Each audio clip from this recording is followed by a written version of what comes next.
بسم الله. اول حاجه، منصه ولا سنتر؟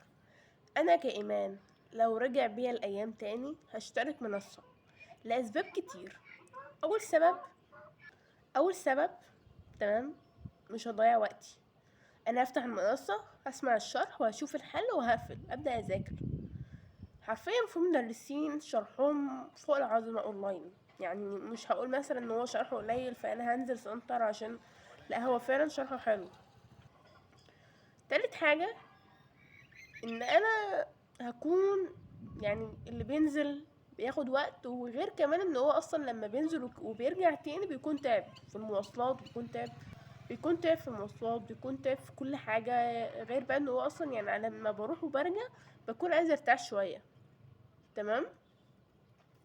لكن لما هاخد منصة، على فكرة إن انا لما تعبت في الثانوية العامة ايام وبدأت اسمع منصة، حرفيا يعني انا مستواي ارتفع عن اصلا ما كنت باخد درس، مع ان انا كنت باخد درسين يعني، بس دي مشكله. بس هنتكلم في النقطه النهارده ان احنا اخد منصه ولا سنتر. المنصه، انا قلت لك اهو ان هو اول حاجه خالص ما بضيعش وقتي، وبكون بكل يعني الواحد بيكون قاعد تحت التكييف وبيسمع الدرس، فدي كويس اصلا. يعني دي في حد ذاته ان انا اصلا مش هبذل مجهود، مش هضيع وقتي، فدي كويس.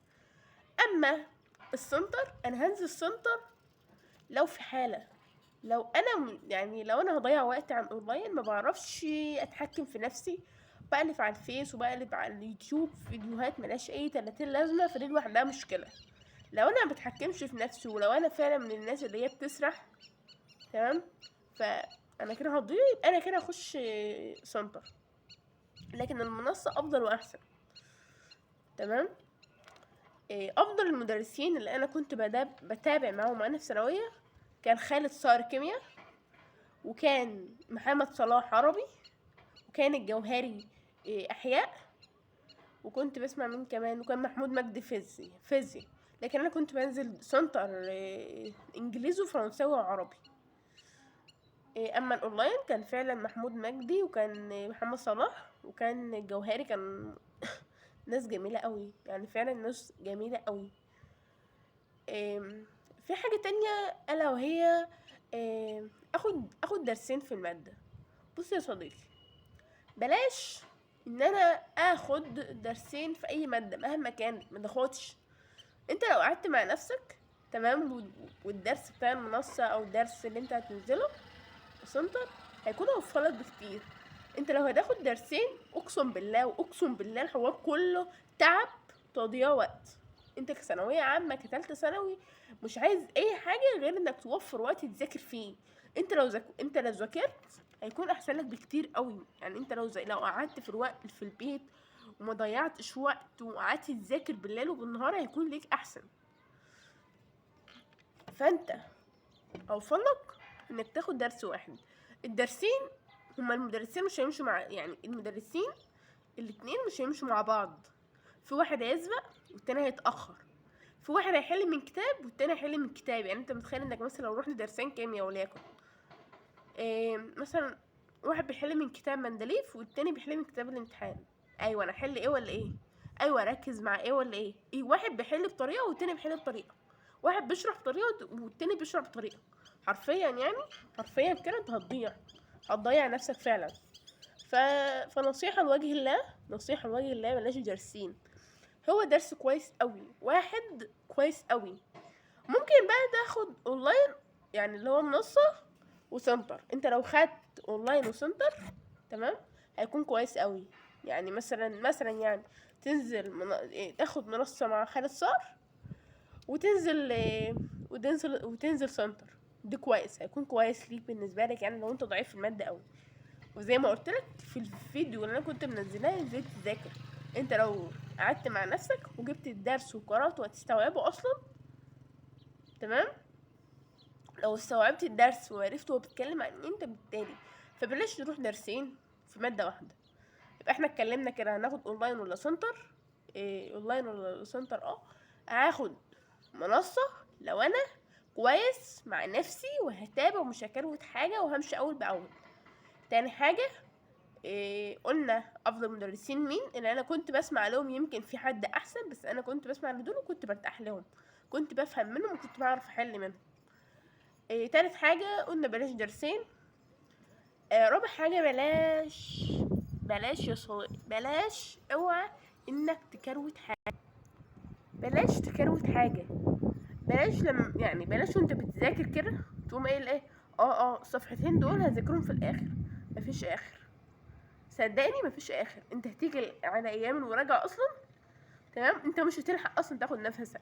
هتلاقي مدرس الاحياء بيقول لك شابتر 1 شابتر 2 معاكم، بتاع الكيمياء بيدي الخامس والسادس، بتاع العربي بيدي وحدة الدين، عندك 15 امتحان عايز تحلهم. والله بيدوا امتحانات كتير وبيدوا حاجات كتير، فانت طبيعي اصلا يا دوبك بس تفتح بس الكتاب وتذاكر، يعني تقرا مش هتذاكر هتقرا.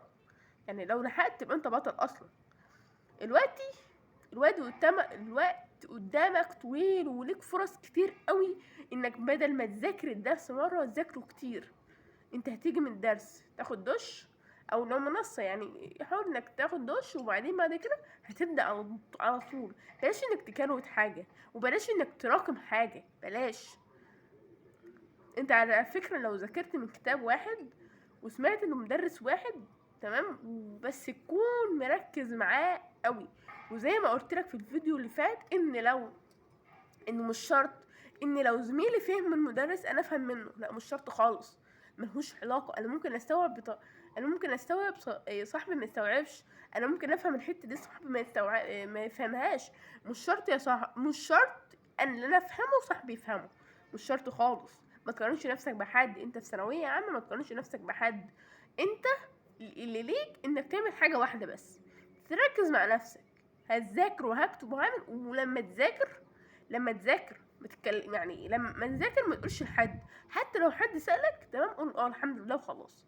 ما تروحش بقى تقول ذاكرت شابتر 1 وشابتر 2 ولسه لي.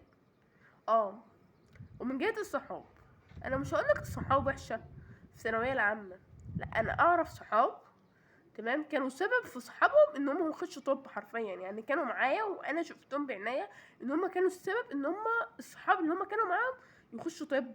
انا مش هقولك الصحاب وحشة في ثانوية، انا هقولك شوف انت مصاحب مين، شوف انت بتعمل ايه مع مين. يعني ما يبقاش صاحبي من الفجر وهو بيذاكر، تمام، واول ما يقول لي تعال ننزل حجز كوره انزل معاه. طب يا حبيبي هو بيذاكر من الصبح، انت لسه فاتح الكتاب، انت لسه ما قعدتش على الكتاب اصلا، لسه ما اتفتحش الورقه بتاعته، لسه ما اتقلبتش. هو اول ما يقولك انا نازل ما تنزلش معاه، هو جايز مثلا مذاكر او هيجي يذاكر، ما تنزلش معاه. وابعد عن صاحبك اللي كل شويه يقولك انا ما ذاكرتش. مفيش حد في ثانويه عامه ما بيذاكرش، اي حد في ثانويه عامه بيذاكر. الثانويه العامه دي عامله زي الحرب، لو ما ذاكرتش وما حاربتش وعملت كل اللي تقدر عليه هتضيع بجد. ابعد عن صاحبك اللي كل ما يشوفك انا ما ذاكرتش، انا ما عملتش، ده انا نايم طول الليل، وهو والله طول الليل على الكتاب. يبقى انت يعني اول ما يسمع ده صاحب فلان ما بيذاكرش، طب والله ما انا مش مذاكر. على فكره هما بيقعدوا يقولوا انا مش مذاكر ومش عامل، هما بيبقوا مذاكرين وعاملين كل حاجه ويجي يقول لك ايه انا مش مذاكر. احنا كان معانا عيال، كان معايا زميله ليا يعني في ثانوي، كانت كل ما تشوفني تقول لي ايمان انا ما ذاكرتش، ايمان انا ما عملتش، ما شاء الله قعدت جنبها مرتين في الدرس حرفيا، يعني لقيت الكتاب بتاعها مفيش في حته فاضيه، مفيش في مكان فاضي من كتر الكتاب اللي هي فيه، متلزق كتاب مليان كلمه ورا حرف ورا حرف ورا حرف، حرفيا والله كان مليان كتابه.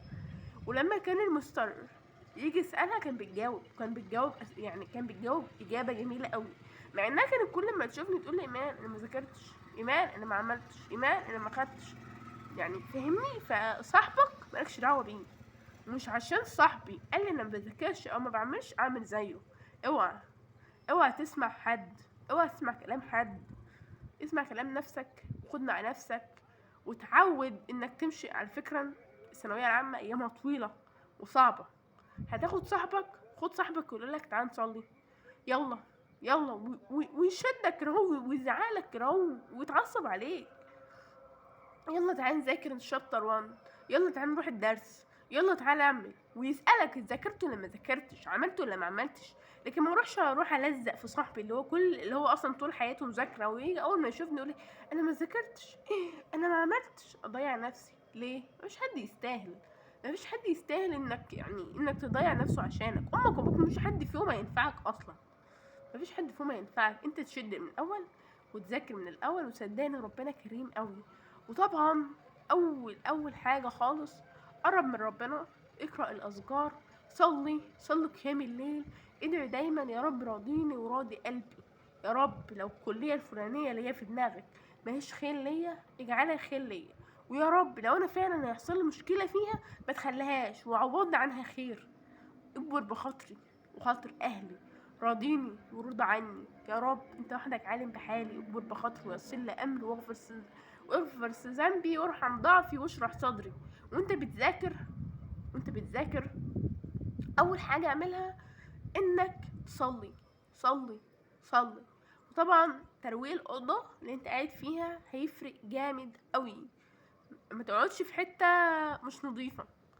حاول انك كل ما تذاكر وتخلص شابتر او تخلص حاجه، تمام، اعمل لنفسك جايزه. بص، انا لو ذاكرت الشابتر ده انا هقوم جاري اعمل لنفسي قهوه.